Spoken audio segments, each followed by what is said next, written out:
Moscow के दिल में धमाकों ने पुतिन के घर के बिल्कुल पास तबाही मचा दी है।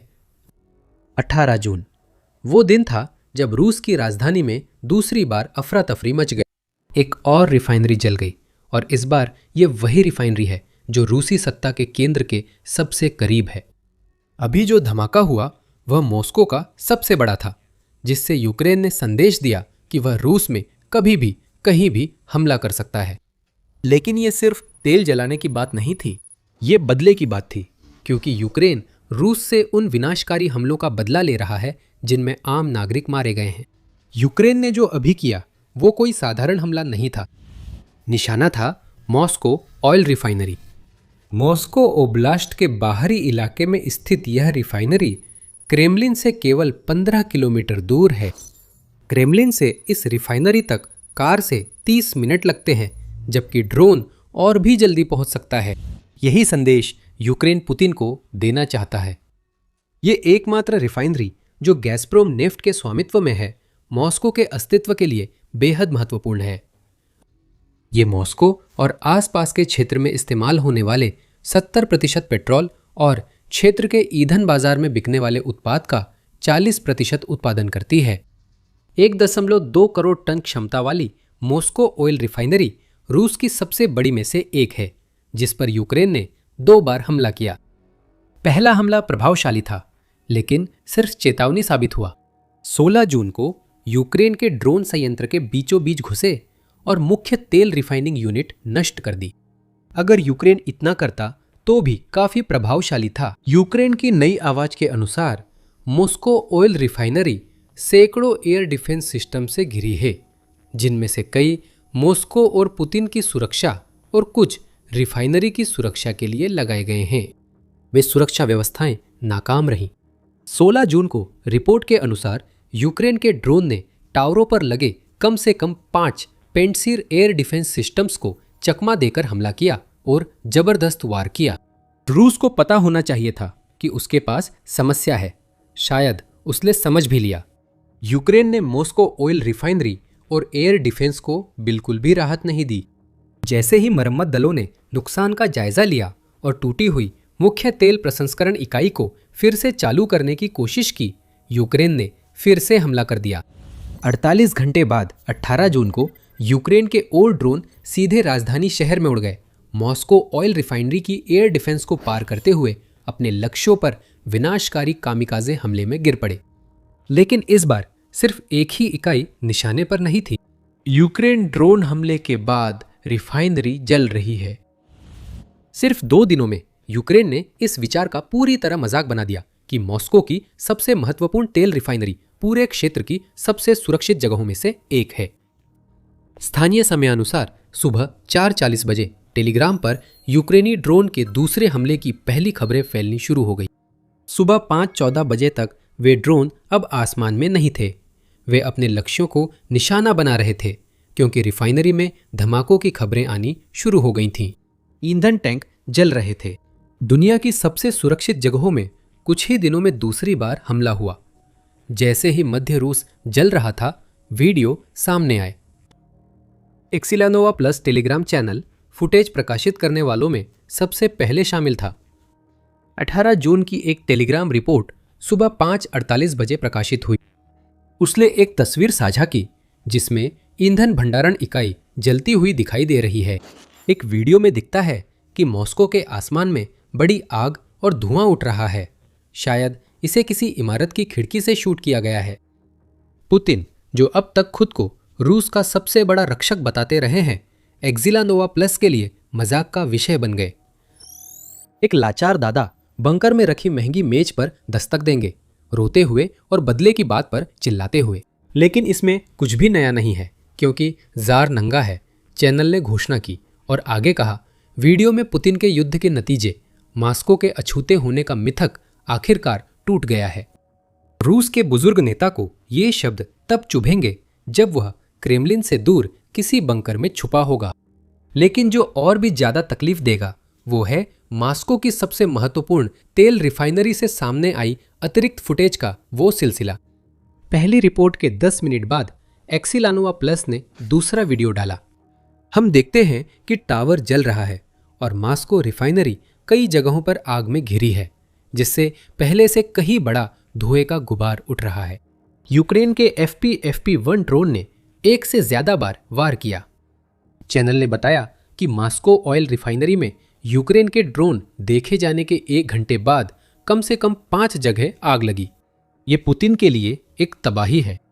यूक्रेन ने रूस के नेता की सबसे अहम शहर में सुरक्षा व्यवस्था का मजाक उड़ा दिया।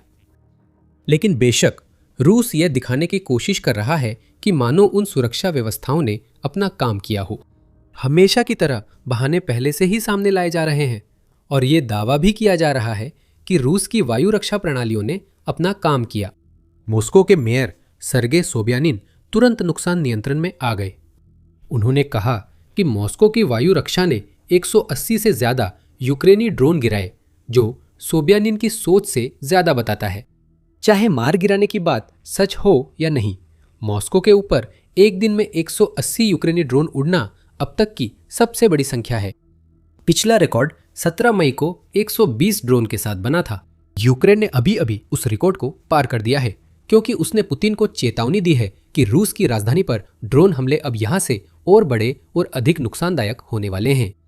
फिर वही पुराना ड्रोन मलबे का बहाना सामने आया।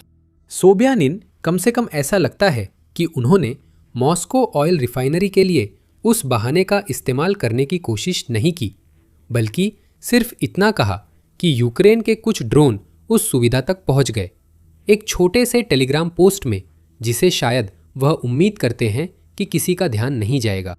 ऐसा नहीं होगा। क्रेमलिन के पास 5 बड़ी आग जल रही हैं जो सबका ध्यान आकर्षित करेंगी। रूस के मेयर ने कहा कि यूक्रेन के ड्रोन का मलबा सादोवोत शॉपिंग सेंटर पर गिरा, जो शहर का प्रमुख इलेक्ट्रॉनिक्स हब है।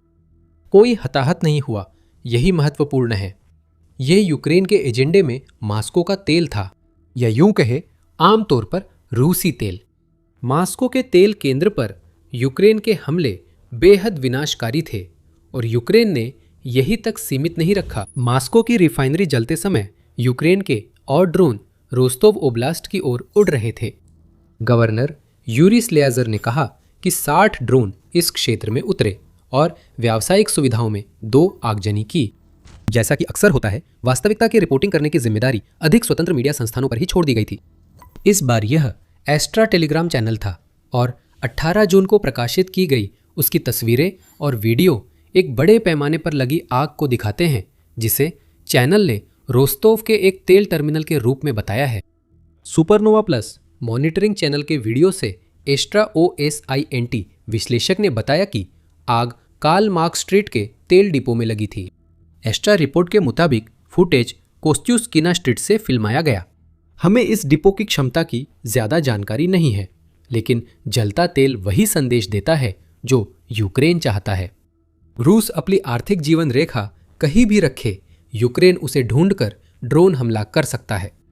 रूस मलबे और वायु रक्षा की सफलता का दावा करने की कोशिश कर सकता है, लेकिन 18 जून को हमने जो देखा वो पूरी तरह से अराजकता थी, जो FPV एक ड्रोन के कारण हुई थी, जो न केवल मॉस्को तक पहुंच गए बल्कि अपने लक्ष्यों पर पूरी तरह निशाना साधा और ऐसी आग लगा दी जिसे बुझाने में रूस को कई दिन लग जाएंगे।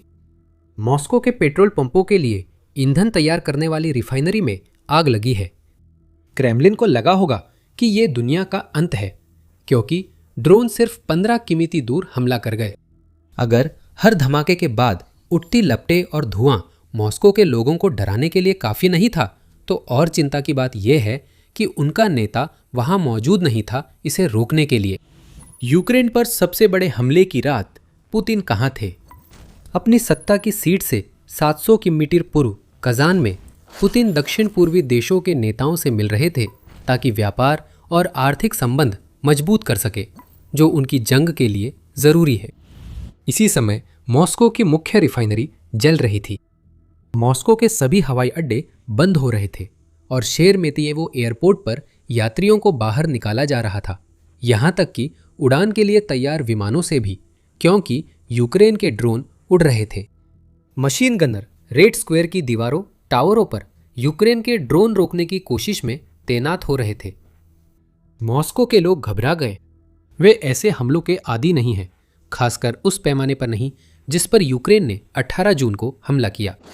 द गार्जियन का कहना है कि मॉस्को को इतना भरोसा था कि ऐसा कुछ भी नहीं हो सकता जैसा अभी हुआ है, कि जब यूक्रेन के ड्रोन दिखाई देते हैं तो वे एयर रेड सायरन भी नहीं बजाते। एयर डिफेंस सिस्टम को उन ड्रोन को तबाह कर देना चाहिए था इससे पहले कि मॉस्को के लोग उन्हें देख पाते। 16 और 18 जून को रूस की राजधानी में भारी सुरक्षा तंत्र की कमजोरी उजागर हो गई। अब उन्हें मानना होगा कि यूक्रेन का मॉस्को पर हमला अब सामान्य हो गया है। यूक्रेन के लिए यह सिर्फ साबित करना नहीं था कि उसके FP-1 ड्रोन मॉस्को के केंद्र पर हमला कर सकते हैं। ड्रोन उड़ने से एक दिन पहले रूस ने हमला किया। यूक्रेन बदला लेना चाहता था, इसलिए उसने मॉस्को ऑयल रिफाइनरी में आग लगा दी। लेकिन इससे पहले कि हम ये जानें कि रूस ने ऐसा क्या किया जिससे इतनी जबरदस्त प्रतिक्रिया हुई, आपको जल्दी से याद दिला दूं कि आप देख रहे हैं द मिलिट्री शो। अगर आपने अभी तक सब्सक्राइब नहीं किया है तो अब वह बटन दबाने का बिल्कुल सही समय है। 15 जून कीव के निवासियों की यादों में गलत कारणों से हमेशा दर्ज हो गया है। रूस ने उसी दिन यूक्रेन की राजधानी और अन्य क्षेत्रों पर हमले शुरू किए। पुतिन के एजेंडे में सिर्फ सैन्य ठिकाने नहीं थे। रूस का उद्देश्य यूक्रेन के नागरिकों में डर फैलाना था और उसने यही किया।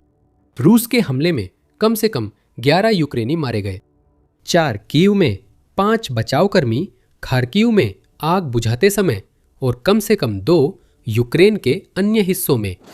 कीव के मेयर विताली क्लिट्स्को ने कहा कि रूस के हमलों से उनके शहर के 1.4 लाख लोग बिना बिजली के हैं। यूक्रेन के राष्ट्रपति वोलोदिमिर जेलेंस्की ने बताया कि रूस के 611 ड्रोन और 70 मिसाइलों से पूरे यूक्रेन में 53 लोग घायल हुए। लेकिन जितना विनाशकारी नागरिक हताहतों की संख्या बढ़ना है, जिसे संयुक्त राष्ट्र मानवाधिकार उच्चायुक्त कार्यालय ने 31 मई तक कम से कम 62,716 सत्यापित किया है, रूस ने 15 जून को एक और ऐसी सीमा पार कर दी जिसे नहीं पार करना चाहिए था। उसने एक मठ पर हमला किया, और वह भी कोई साधारण मठ नहीं बल्कि एक यूनेस्को विरासत स्थल था। गार्जियन के मुताबिक कीव के पोचार्स्क लावरा परिसर में डॉर्मिटियम कैथेड्रल रूस के मिसाइल और ड्रोन हमलों से बुरी तरह क्षतिग्रस्त हुआ। ये आतंकवाद है। पुतिन ने यूक्रेन के अहम धार्मिक और सांस्कृतिक स्थल को जानबूझकर नष्ट करने की कोशिश की। रूस ने यूक्रेन के सबसे बड़े और पुराने कॉस्ट्यूम संग्रह वाले अलेक्जेंडर डोजेंको नेशनल फिल्म स्टूडियो को भी निशाना बनाया। यूरो न्यूज ने जलते मठ का फुटेज दिखाया, जो यूक्रेन के अहम स्मारक को हुए नुकसान की गंभीरता दर्शाता है। आग गिरजाघर के केंद्र में लगी है। फायर ब्रिगेड बुझाने की कोशिश कर रही है, लेकिन नुकसान हो गया है। 15 जून को रूस ने कीव के केंद्र पर हमला किया। जो हम यहां देख रहे हैं वो यूक्रेन की पूरी संस्कृति पर युद्ध है। पुतिन हर उस चीज को मिटाने की कोशिश कर रहे हैं जो यूक्रेन को यूक्रेन बनाती है, क्योंकि वो लगातार देश की संप्रभुता छीनकर उसे रूस का हिस्सा बनाने के लिए मजबूर करने की कोशिश कर रहे हैं। इन 2 हमलों से यूक्रेन और रूस का फर्क दिखता है। पुतिन आतंक फैलाना चाहते हैं। उन्हें इस बात की परवाह नहीं है कि रूस के ड्रोन और मिसाइलें क्या निशाना बनाती हैं। बस इतना जरूरी है कि वे यूक्रेन की किसी भी चीज को निशाना बनाएं। अगर आम लोग मारे जाएं या चर्च जलें तो पुतिन के लिए ये बेहतर है। ये सब यूक्रेन के लोगों को डराकर झुकाने के लिए किया जा रहा है। यूक्रेन पूरी तरह सटीकता पर निर्भर है और बदला लेते समय रूसी नागरिकों को जानबूझकर निशाना नहीं बनाता। यूक्रेन रिफाइनरियों और तेल डिपो को निशाना बनाकर पुतिन की युद्ध मशीन पर हमला करता है, न कि उन लोगों पर जिन्हें उसने अपनी घुसपैठ में घसीटा है। जेलेंस्की ने एक्स पर मॉस्को ऑयल रिफाइनरी पर हमले को उजागर किया और बताया कि यूक्रेन का रूस के दिल पर वार करना जायज है। ये हमारे शहरों और समुदायों पर रूसी हमलों के जवाब में पूरी तरह से जायज प्रतिक्रिया है और हमारे योद्धाओं द्वारा रूस की युद्ध मशीन को चलाने वाली सुविधाओं के खिलाफ किए गए कार्य का एक और महत्वपूर्ण परिणाम है, जेलेंस्की ने घोषणा की। उन्होंने कहा, हाल में सभी साझेदारों ने हमारे मध्यम और लंबी दूरी के हमलों की सटीकता व प्रभावशीलता को माना है। अब युद्ध खत्म होना चाहिए। रूस को कूटनीतिक कदम उठाने चाहिए। मॉस्को ने यूक्रेन के ड्रोन की पहुंच अभी महसूस की है। यहाँ सटीकता अहम है। रूस जहाँ कुछ भी निशाना बनाता है वहीं यूक्रेन युद्ध मशीन को धीरे धीरे कमजोर करता है। थोड़ा थोड़ा करके जलते हुए वह मशीन पूरी तरह से थमने की कगार पर है। एक और संदेश भेजा गया है, बदला लिया जा चुका है। लेकिन पुतिन के लिए इस सब में असली समस्या सिर्फ यह नहीं है कि अब मॉस्को एक निशाना बन गया है और यह अपने आप में एक तबाही है, बल्कि यूक्रेन का हमला एक बार की बात नहीं है। मॉस्को ऑयल रिफाइनरी पर जो हाल ही में हुआ वह यूक्रेन बार बार कर सकता है और 18 जून को इस्तेमाल हुए FP एक ड्रोन इसकी वजह है। फायर पॉइंट और उसके FP5 या फ्लेमिंगो ड्रोन मिसाइल हाइब्रिड की खूब चर्चा है क्योंकि फ्लेमिंगो घातक है। यूक्रेन की डीप स्ट्राइक रणनीति में FP1 उसके शस्त्रागार का सबसे अहम ड्रोन माना जाता है।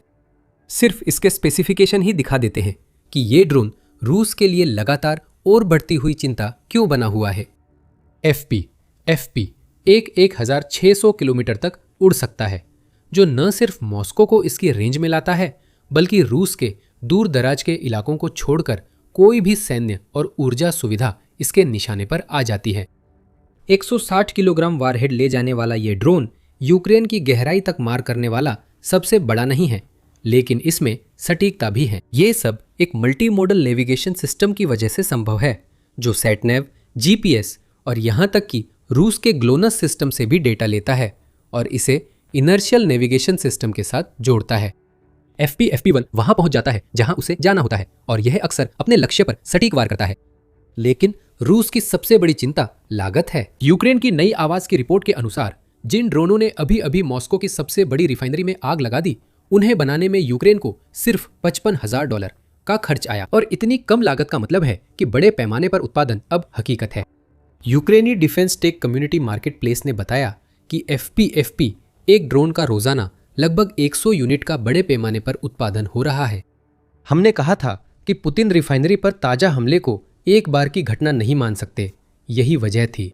यूक्रेन अब इतने बड़े पैमाने पर इस ड्रोन का निर्माण कर रहा है कि सैद्धांतिक रूप से रोज रूस पर ड्रोन झुंड भेज सकता है। पुतिन के होश सिर्फ ड्रोन के झुंड से ही नहीं उड़े हैं, बल्कि अब रूस का सबसे अहम शहर भी निशाने पर है।